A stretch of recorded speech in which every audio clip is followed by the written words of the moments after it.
তো এই পৃথিবীতে যত মানুষ আছে সব মানুষ দুই প্রকার। এক প্রকারের মানুষ জান্নাতি, আর এক প্রকারের মানুষ জাহান্নামী।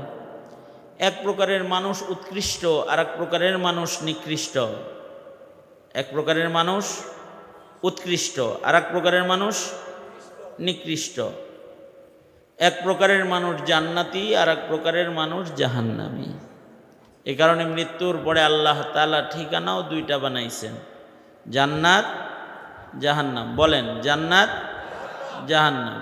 এখন সিদ্ধান্ত নিতে হবে আমার গন্তব্য কোথায়। যদি আপনার আমার গন্তব্য জান্নাত বানাইতে হয় তাইলে উৎকৃষ্ট মানুষ হইতে হবে, নিকৃষ্ট হওয়া যাবে, উৎকৃষ্ট হইতে হবে। উৎকৃষ্ট মানুষ কারা? উৎকৃষ্ট কি চামড়া সুন্দর মানুষ উৎকৃষ্ট? টাকা পয়সা বেশি হইলে সে উৎকৃষ্ট? স্বাস্থ্যটা ভালো হইলে, মোটা তাজা হইলে উৎকৃষ্ট? উৎকৃষ্ট মানুষ হলো তারা যাদের ঈমান আছে, যাদের আমল আছে, তারা হলো উৎকৃষ্ট। কতটা উৎকৃষ্ট? ঈমান আমলওয়ালা মানুষগুলা। এরকম মানুষ, উৎকৃষ্ট মানুষের দাম কত? ঈমান আমলওয়ালা একটা উৎকৃষ্ট মানুষ যদি এই পৃথিবীতে একজনও থাকে, লা তাকুমুস সাআহ, এই মানুষটার খাতিরে কিয়ামত আল্লাহ তাআলা ঘটাইবেন না। কয়জন? আসমান জমিনের খুঁটি মাত্র একজন মানুষ। যদি একজন মানুষও জমিনের উপরে থাকে, যে মানুষটা আল্লাহর পছন্দের, তাইলে কিয়ামত হবে না। সূর্য সময় মতো উদয় হবে, সময় মতো ডুবে যাবে, চাঁদ আলো দিবে, অক্সিজেন প্রবাহিত হবে, গাছে ফুল ফল আসবে, জমিনে শস্য গজাবে। যদি একটা ভালো মানুষও পৃথিবীর মাটির উপরে থাকে, কারণ একজন ভালো মানুষের মূল্য আল্লাহর কাছে এই দুনিয়া না, খালি একটা ভালো মানুষের দাম আল্লাহর কাছে আল্লাহর জান্নাতের চাইতে বেশি দাম। এই দুনিয়া শতবার বিক্রি করলেও কি জান্নাত কেনা যাবে? একটা ভালো মানুষের দাম জান্নাতের চাইতে বেশি। আর যদি মানুষটা ভালো মানুষ না হয়, অমানুষ হয়, কিছু মানুষ আছে অমানুষ, নিকৃষ্ট। নিকৃষ্ট মানুষ কিরকম কম দামি? উলাইকা কাল আনআম, উলাইকা কাল আনআমি বাল হুম আদাল। আল্লাহ বলেন নিকৃষ্ট মানুষ যারা, এগুলো তো চতুষ্পদ জন্তুর মতন, এর চাইতে খারাপ। অর্থাৎ কুকুরের চাইতে খারাপ, শুয়োরের চাইতে একটা মানুষ খারাপ, নিকৃষ্ট। যদি মানুষটা অমানুষ হয়, মানুষ যদি অমানুষ হয়, তার চাইতে কুকুর ভালো, তার চাইতে শুয়োর ভালো। কুকুর শুকুর তো নাপাক প্রাণী, এর চাইতে মানুষ নিকৃষ্ট আবার কেমনে হয়? এটা বুঝতেও তো কষ্ট হয়। এটা মানুষ, হে আবার কুকুরের চাইতে কম মূল্য কিভাবে হয়? শুয়োরের চাইতে কম মূল্য কিভাবে হয়? কুকুরের নাপাকি খারাপি ছড়ায় অল্প জায়গায়, কিন্তু মানুষ খারাপ হইলে এক ট্রাম্প আর নেতানিয়াহু, দুইটা অমানুষে সারা দুনিয়ার মানুষের শান্তি নষ্ট করে দিচ্ছে। বেশি লাগে? বেশি লাগে?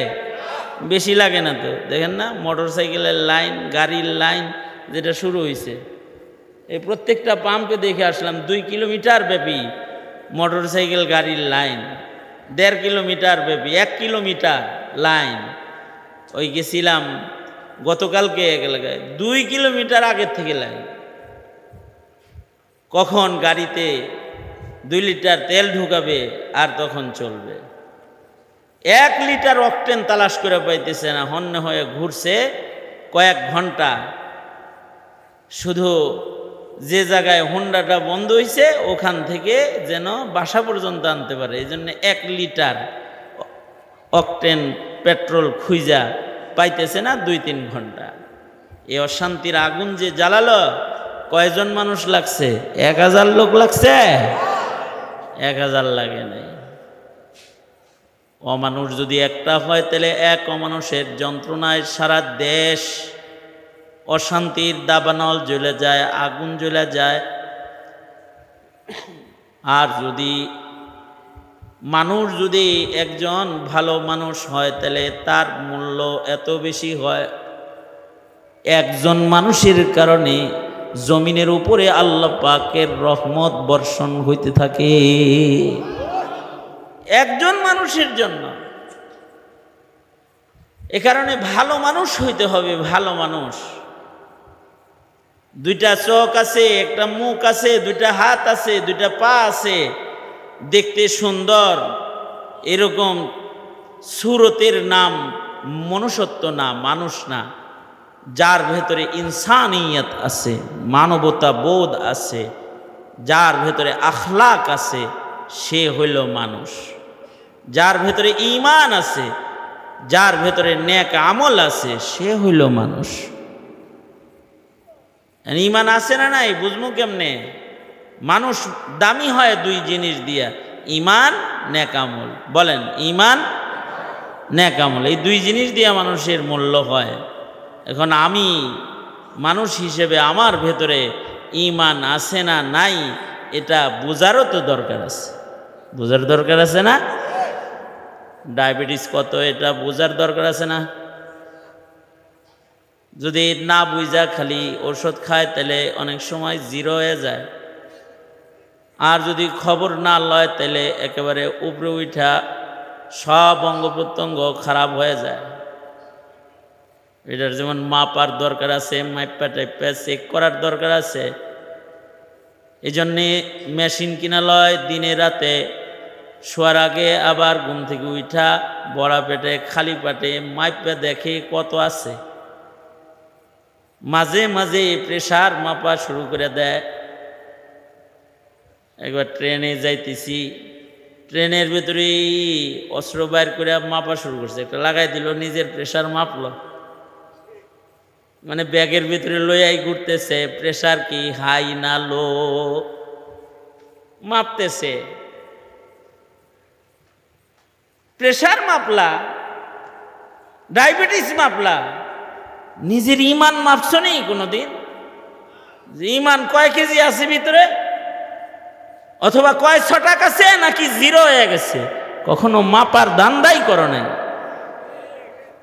যেই জিনিস মাপতেছো এটা দিয়ে তোমার হয়তো দুনিয়ার এই শান্তি অশান্তি মিশ্রিত জগতে তোমার শারীরিক সুস্থতার একটা খবরদারি হবে। আর ঈমান এটা না মাপলে দোজখের আগুনে যেতে হবে। ঈমান যদি কারোর নষ্ট হয়ে যায় তাহলে তার জায়গা হয়ে যাবে জাহান্নাম। এখন ঈমান আছে না নাই এটা বুঝবে কেমনে? 1400 বছর আগে আল্লাহর নবী সাইয়্যিদুল মুরসালিন রহমাতুল লিল আলামিন, আপনার আমার নবী, আপনাকে আমাকে ঈমান মাপার যন্ত্র দিয়ে গেছে। 1400 বছর আগে দিয়ে গেছে। আল্লাহর রাসূল বলেন, ইদা সাররাতকা হাসানাতুকা ওয়া ইদা সাআতকা সাইয়্যাতুকা ফা আনতা মুমিন। আল্লাহর নবী বলেন, তোমার ভেতরে যদি তুমি লক্ষ্য করো, যদি তোমার ভেতরে তুমি গুনাহ হয়ে গেলে পেরেশানি পাও, পাপ হয়ে গেছে, তোমার দিল পেরেশান হয়ে যায়, আর নেকি সংগঠিত হয়েছে, তখন তোমার দিলে আনন্দ উপলব্ধি করো তুমি। অর্থাৎ ইবাদত করার পরে তুমি তোমার ভেতরে একটা শান্তি অনুভব করো, তোমার দিল খুশি হয় ইবাদত করে। আর গুনাহ হয়ে গেলে তুমি অস্থির হয়ে যাও, কেমনে এটা মাপ হইব, এই অস্থিরতা তোমার ভেতরে আছে। যদি এই দুই জিনিস কারোর ভেতরে পাওয়া যায় তো আল্লাহর রাসূল বলে তাইলে সে মনে রাখতে পারে সে ঈমানদার, তাহলে সে ঈমানদার। কিছু মানুষ আছে না, তার ইবাদত হইল পেরেশানির বিষয়, আজান হইলে সে পেরেশান, কেমনে মসজিদের কাছ থেকে দূরে যাইব। আছে না নাই? জোরে বলেন, আছে না নাই? এতক্ষণ হুজুরের লগেই কথা কইতাছিল, একটু আগে যখন আজান হইছে ইমাম সাহেব তো মসজিদে ঢুকবো, এখন তার পেরেশানি যে কেমনে যাম হইতে। কারণ হুজুরের হাত ধরা থাকলেই তো উনি টাইম না নিজের হাতে দায়িত্ব সহকারে আমার মসজিদে লয়ে যাব। এই জন্যে ফাঁক ফোকর তালাশ করতেছে খালি কাইটটা পড়ার, যেন মসজিদের ভিতরে ঢুইকা সেজদা দিতে না হয়। তার মানে মসজিদের আজান তার পেরেশানির কারণ হইছে। এরকম কমবখ্ত, এরকম নালায়েক সমাজে জমিনে আছে না নাই? যার ইবাদত বন্দিগি ভাল লাগে না। অবশ্য ইবাদতের জন্য আকর্ষণ নাই, কিন্তু গুনাহের আকর্ষণ আছে, এটা দেখা যায়। পাপের আকর্ষণ মেলা, অনেক বেশি পাপের আকর্ষণ। ঢোলের বাড়ি শুনলেই হে যেন তরুতাজা হয়ে ওঠে, আছে না কিছু? হেরে যদি গুনাহের গ্রান ট্রান শোনানো হয়, সঙ্গানো হয়, তাহলে এটি তাজা হয়ে ওঠে আর কি, এরকম কিছু আছে। এই হালাতগুলা তার বেঈমানির লক্ষণ। তার ভিতরে ইমান নাই। ভিতরে কি নাই? জোরে আওয়াজ করে বলেন, কি নাই? ইমান নাই। আর যদি কারোর মধ্যে এই খুশি পাওয়া যায়, আজকে 5 বেলা নামাজ তাকবীরের সাথে মহান রব্বুল আলামিন পড়াইছে, 5 বেলা তাকবীরের সাথে নামাজ পড়ছে, এই খুশিতে তার দিল খুশ হয়ে গেছে। জামাতের সাথে জুমার নামাজটা পড়ছে, শুধু জুমার নামাজ পড়ে নাই, নবীর ঘোষণার পুরস্কার নেওয়ার জন্য পয়লা কাতারে যায় বৈশা পড়ছে। দিলটাও তার খুশি। আলহামদুলিল্লাহ, আল্লাহ তাআলা পয়লা কাতারে জুমার নামাজ পড়াইছেন। এই যে ইবাদত করার পরে একটা খুশি যদি কারোর ভেতরে পাওয়া যায়, তাহলে এই খুশি তার ইমানের লক্ষণ। তার ভেতরে আসলে ইমান আছে। আর যদি ঘুমাইছে সারা রাত ফেসবুক চালায় টালায়, ফজরের নামাজ তো ঘুমে গেছেই, জুম্মার নামাজ শেষ কইরা বাপে আয়া দেখে ছেলে ঘুমাইতেছে। এরকম যোগ্য ছেলেরও অভাব নাই যে ঘুমায় এরকম, এটা ওর যোগ্য, খুব ঘুমের যোগ্যতা অনেক। সারা রাত উল্টা পাল্টা সময় কাটায়, রাতের আরামের ঘুমের সময় নষ্ট করছে, ফজরও ঘুমে গেছে, এমনকি জুমার নামাজ এটাও ঘুমের ভিতরে চলে গেছে। বিলকুল কোনো পেরেশানি তার নাই, সে যে জুমার নামাজও পড়ে নাই। যদি এই রকম গাফেল দিল কারোর হয়, ইবাদতের ন্যূনতম আকর্ষণ নাই, তাইলে এটা মুমিন নয়, এটা ঈমান নষ্ট হয়ে অন্য কিছু হয়ে গেছে। আল্লাহর রাসূল বলেন, যেমন আজকে জুমাবার গেল, আমি এটা বলবো না কারা কারা জুমার নামাজ পড়ছেন, কারা কারা পড়েন নাই। একজনও যদি পড়েন নাই এমন থাকেন, তাহলে আপনি শরম পাইবেন। এ কারণে এটা বলবো না কারা কারা জুমার নামাজ পড়েন নাই। তবে আল্লাহর রাসূলের একটা ওয়াঈদ আপনার কানে পৌঁছায়া দিয়ে যাই। আল্লাহর রাসূল বলেছেন, খুব খেয়াল করে শুনেন, যারা এমন সন্তান ঘরে লালন পালন করেন যে আপনার সন্তান জুম্মার নামাজটাও পড়ে না, ইমানদার সন্তান পালতাছেন না, আর নবীর ভাষ্য অনুযায়ী মুনাফিক পালতেছেন। আল্লাহর রাসূল বলেন, ক্বালা রাসূলুল্লাহি সাল্লাল্লাহু আলাইহি ওয়াসাল্লাম, ক্বালা রাসূলুল্লাহি সাল্লাল্লাহু আলাইহি ওয়াসাল্লাম, মান তারাকা সালাসা জুমআতিন বিগাইরি, ঘরে বেনামাজির ভাত নাই, এটা বলে দেন। আপনার কন্যাকে বলে দেন বেনামাজির ভাত নাই। মা, আপনি তো শাসন করুন নিজের সন্তানকে। বেনামাজির রান্না এই হাতে আমি খাদিজা, সুমাইয়া, ফাতেমা করি না, বলে দেন। এটা রান দেখা, নামাজ পড়বি। জুমার নামাজের মূল্য যার কাছে নাই ও মুনাফিক। ফরজ নামাজের ইহতিমাম যার নাই, ওর ঈমান নষ্ট হয়ে যায়। হ্যাঁ, যদি এরকম হয়, অ্যালার্ম দিয়ে ঘুমাইছে ফজরের নামাজ পড়বে, কিন্তু ঘুমের ঘরে তার ফজর কাজা হয়ে গেছে নিজের অনিচ্ছায়। সূর্য উদয় হওয়ার পরে ঘুম ভাঙছে, পরে দেখে ফজর কাজা হয়ে গেছে। ঘুম থেকে জাগার পরে যদি নামাজ বর্জন, নামাজ তরক, নামাজ কাজার চিন্তায় তার মুখ দিয়া যদি বের হয়ে যায় ইন্না লিল্লাহ, হায় রে রবের কদমে সেজদাটা তো ফজরে দেই নাই রে, যদি তার মুখ দিয়া বের হয়ে যায় আহ ফজরের নামাজ ছুটে গেল আল্লাহ, এই যে এতটুকুন আফসোস, এটার নাম ঈমান। নামাজ ছুটে যাওয়ার গুনাহের পেরেশানি তাকে আক্রমণ করেছে।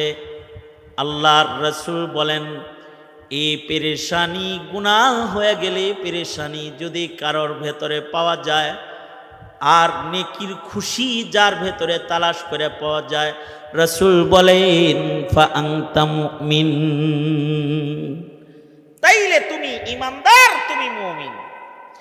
এই আনন্দ কারোর ভিতরে না থাকলেও তো 5 ওয়াক্ত নামাজই পড়তে পারবে না। ইবাদতের আনন্দ যদি কারোর ভেতরে না থাকে, তাহলে সে 5 বেলা নামাজ পড়তে পারবে না। নামাজ খালি পড়া না, তাকবীরে উলার সাথে পড়া, জামাতের সাথে পড়া, ইহতিমামের সাথে পড়ার আগ্রহ, আকর্ষণ। ঈমান যত ভালো হবে এই আকর্ষণগুলো তত ভালো হবে। এ কারণেই 40 বছর তাকবীরে উলার নামাজ পড়ছে ইমামে আজম আবু হানিফা রহমাতুল্লাহি আলাইহি। 40 বছর এশার ওযু দিয়া ফজরের নামাজ পড়ছে। সাইয়্যিদুত তাবিঈন,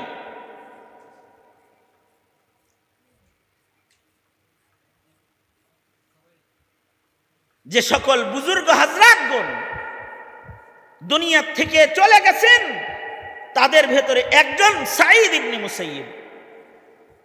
উনি 40 বছর আযান হওয়ার আগে মসজিদে ঢুকছেন। এটা কতটুকু আকর্ষণ থাকলে ঢোকা সম্ভব। আর আমাদের জিন্দেগিতে ফরজ নামাজের গুরুত্বহীন, এরপরেও বড় দাবি, হুজুর নামাজ না পড়লে কি হইব, ভিতরে ঈমান আছে, ঈমান আছে, বুক থাপড়ায় আর কয় ঈমান আছে। সুতরাং নওজোয়ান যুবকেরা যারা আছে, আর নামাজ কাজা করবা কেউ? জোরে আওয়াজ করে বলো, আওয়াজ করে বলো, করবা কেউ নামাজ কাজা? হাত তুলা বলো, ওয়াদা করো, জোরে করে বলো, ইয়া আল্লাহ ওয়াদা করিতেছি আর কোনদিন ইচ্ছাকৃত নামাজ কাজা করব না ইনশাআল্লাহ। জোরে আওয়াজ করে। যদি খালিস ওয়াদা এটা হয়, তাহলে মহান রব্বুল আলামিন তওবাকারীর পেছনের গুনাহ মাফ করে দেওয়ার ওয়াদা করছেন। সুতরাং আমি যেটা বলতেছিলাম, নিকৃষ্ট মানুষ হলে বিপদ, নিকৃষ্টদের জন্য জায়গা নিকৃষ্ট, যারা নিকৃষ্ট তাদের জন্য রব্বুল আলামিন জাহান্নাম বানাইছেন। জাহান্নামও নিকৃষ্ট জায়গা, ইন্নাহা সাআত মুস্তাকাররাও ওয়া মুকামা। আর উৎকৃষ্ট যারা, তাদের জন্য জান্নাত বানাইছেন, খালিদিনা ফিহা লা ইয়াবগুনা আনহা হিওয়ালা। উৎকৃষ্টদেরকে মহান রব্বুল আলামিন জান্নাতের ভেতরে চিরদিন জায়গা দিয়া চিরদিনের জন্য জান্নাত পুরস্কার হিসেবে তাকে দিবেন। কোনো দিন জান্নাত থেকে আর বের হতে হবে না। সম্বল বেশি নয়, একটা সম্বল হলো ঈমান, আর একটা সম্বল হলো নেক আমল। ইন্নাল্লাযীনা আমানু ওয়া আমিলুস সালিহাত উলাইকা হুম খায়রুল বারিয়াহ। ইন্নাল্লাযীনা আমানু ওয়া আমিলুস সালিহাতি উলাইকা হুম খায়রুল বারিয়াহ। যাদের ঈমান আছে, যাদের নেক আমল আছে, যারা ঈমানওয়ালা আমলওয়ালা, তারা সৃষ্টির শ্রেষ্ঠ, তাদের রব্বুল আলামিন জান্নাত দান করবেন। চামড়া কালা হইলেও তাকে জান্নাত দিবেন। আল্লাহ তাআলা গরিব হইলেও তাকে ফেরদাউস জান্নাত দিবেন। কারণ আল্লাহর কাছে দামি হইতে সুন্দর চেহারা, সুন্দর বাড়ি, সুন্দর গাড়ি, সুন্দর শান শৌকতওয়ালা জিন্দেগি লাগে না। আল্লাহর কাছে দামি হইতে সম্বল লাগে, ঈমান লাগে, বান্দার কিছু নেক আমল। সুতরাং শ্রমিকেরিয়া ইনকাম তোমার কম, ভাঙ্গা ঘরে থাকো, কিন্তু ঈমান আমল ঠিক করো। তোমার গায়ের চামড়া কালা, কেউ তোমারে পছন্দ করে না। তোমার ঈমান আমল ঠিক করো, তুমি আল্লাহর পছন্দের, আল্লাহর কাছে পছন্দের। নবীজির কাছে একটা কালা লোক আসা যাওয়া করতো, নাম জহের বিন হারাম। একদিন নবীজি সাহাবীদের নিয়ে বসে রইছে, আর সে আসছে। নবীজি বলে কি বলে নবীজি?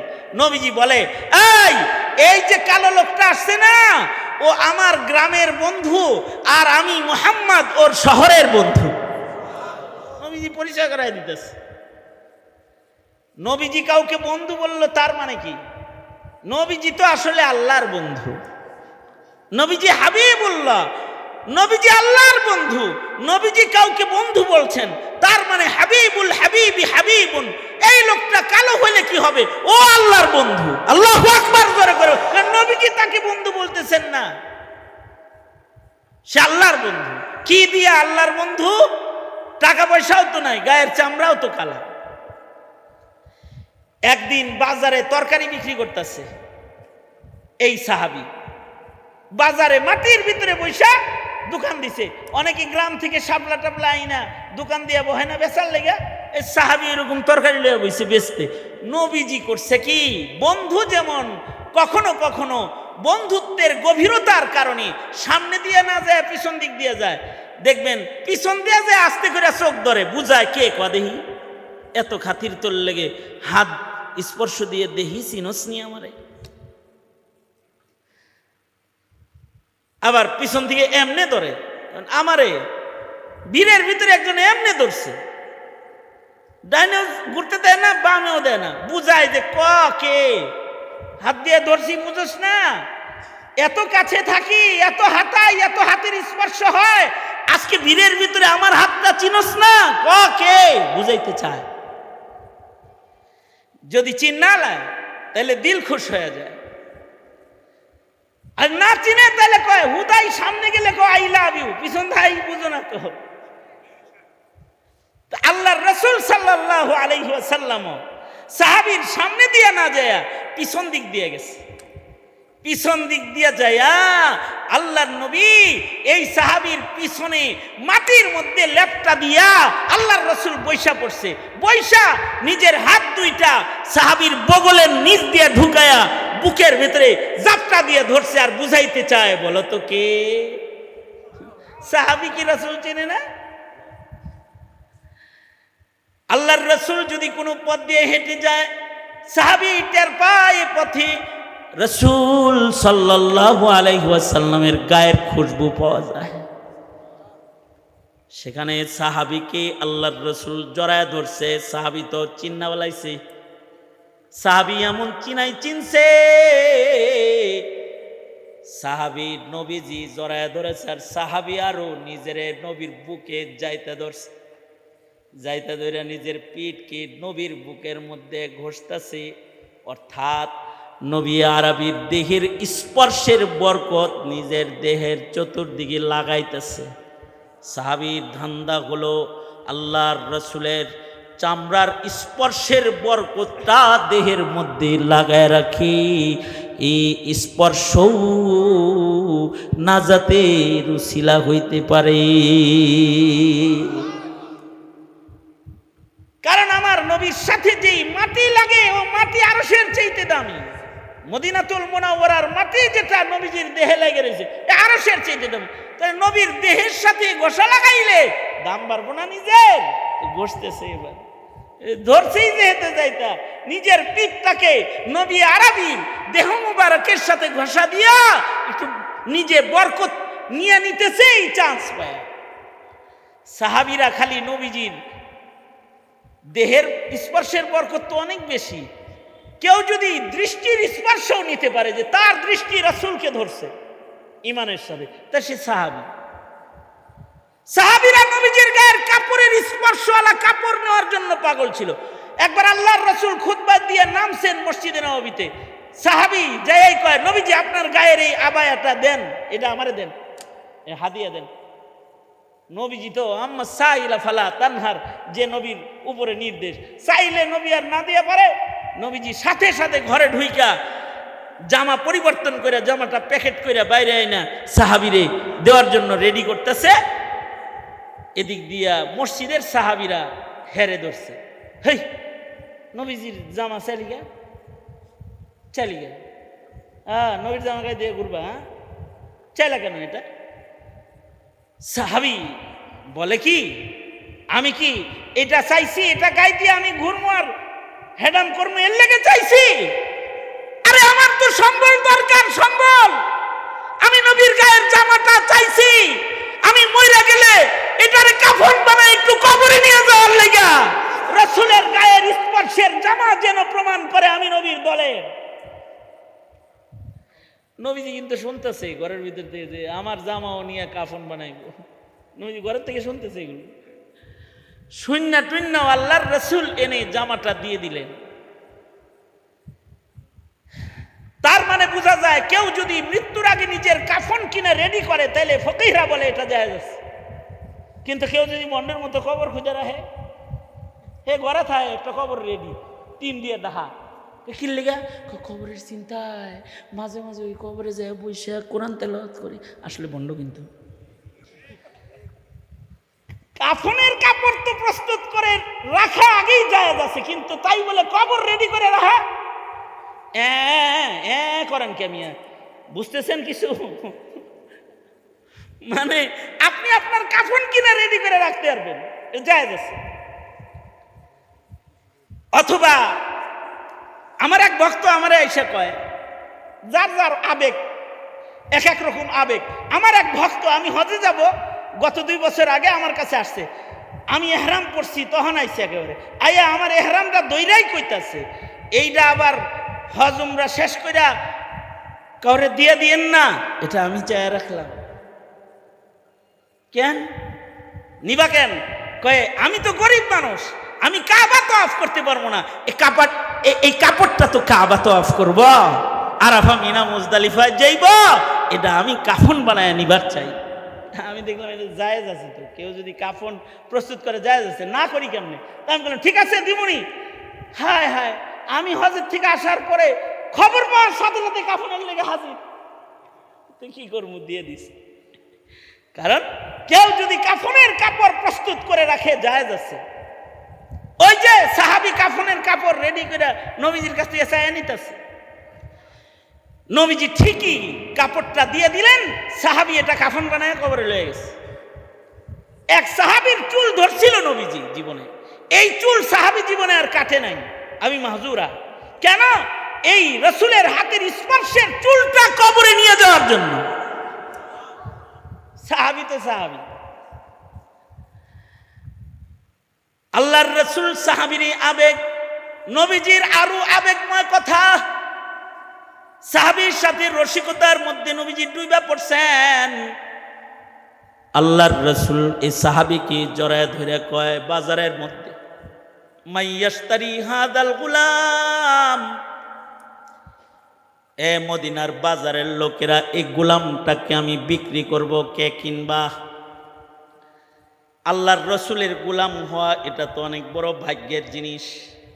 রসুলে খুদা কি গোলামি মে ক্যা হে, জরা তুম গোলামি মে আকর তো দেখো, गुलामी है बादशाही से बेहतर, इधर आओ किस्मत जगा कर तो देखो। फजीलत बड़ी है दरे मुस्तफ़ा की, बरसती है उस दर पे रहमत खुदा की। फजीलत बड़ी है दरे मुस्तफ़ा की, बरसती है उस दर पे रहमत खुदा की। जो तुमको भी है फैज़ पाने की ख्वाहिश, जबीने अक़ीदत झुका कर तो देखो। गुलामी है बादशाही से बेहतर, इधर आओ किस्मत जगा कर तो देखो। मुहम्मदुर रसूलुल्लाह साल्लाल्लाहु अलैहि ওয়াসাল্লামের গোলামি, এটা তো বড় ভাগ্যের। কেউ যদি আল্লাহর রসুলের গোলাম হইতে পারে এর চেয়ে বড় ভাগ্য আর নাই। সেখানে আল্লাহর রসুল সাহাবীকে বলে, কে আসোস রে এই বাজারে, এই গোলামটা বেচমু। সাহাবী রসুলের সাথে হাসি মুখে আল্লাহর রসুলকে বলে, নবীজি লাভ হইব না বেশি। কারণ হলো এমন কালা মানুষের দাম বাজারে নাই, এমন কালা গোলাম আর কয় টাকা দিয়া মানুষ কিনবে, এটার দাম নাই, লাভ হইব না, দাম নাই। আল্লাহর রসুল বলে, বাজারের মানুষের কাছে তোমার চামড়া কালো, এজন্য গোলাম হিসেবে তোমার দাম নাই।